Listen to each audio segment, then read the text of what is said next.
Chapter 66 That nothing gives being except in so far as it acts by divine power. From this it is manifest that no lower agents give being except in so far as they act by divine power. Indeed, a thing does not give being except in so far as it is an actual being.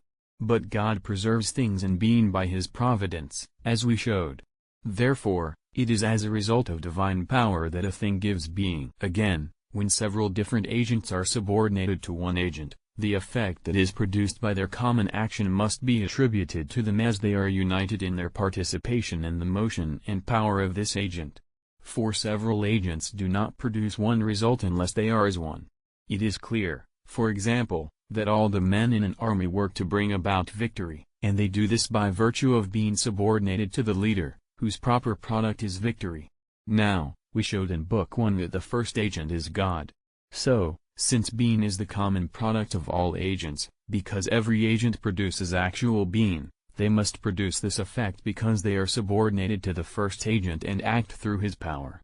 Besides, in the case of all agent causes that are ordered, that which is last in the process of generation and first in attention is the proper product of the primary agent. For instance, the form of a house, which is the proper product of the builder, appears later than the preparation of the cement, stones, and timbers, which are made by the lower workmen who come under the builder.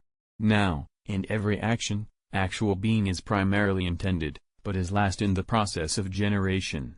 In fact, as soon as it is achieved, the agent's action and the patient's motion come to rest. Therefore, being is the proper product of the primary agent, that is, of God, and all things that give being do so because they act by God's power.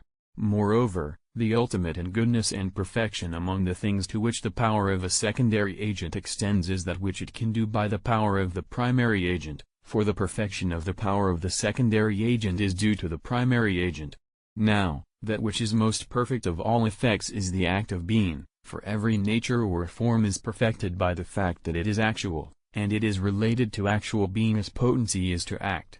Therefore, the act of being is what secondary agents produce through the power of the primary agent. Besides, the order of the effects follows the order of the causes.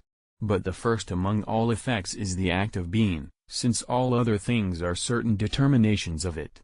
Therefore, being is the proper effect of the primary agent, and all other things produce being because they act through the power of the primary agent. Now, secondary agents, which are like particularizers and determinants of the primary agent's action, produce as their proper effects other perfections which determine being.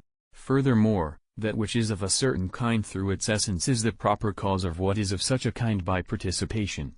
Thus, fire is the cause of all things that are of fire. Now, God alone is actual being through his own essence, while other beings are actual beings through participation, since in God alone is actual being identical with his essence.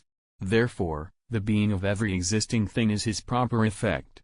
And so, everything that brings something into actual being does so because it acts through God's power. Hence it is said, God created, that all things might be. And in several texts of Scripture it is stated that God makes all things. Moreover, it is said in the book on causes that not even an intelligence gives being unless in so far as it is divine, that is, in so far as it acts through divine power.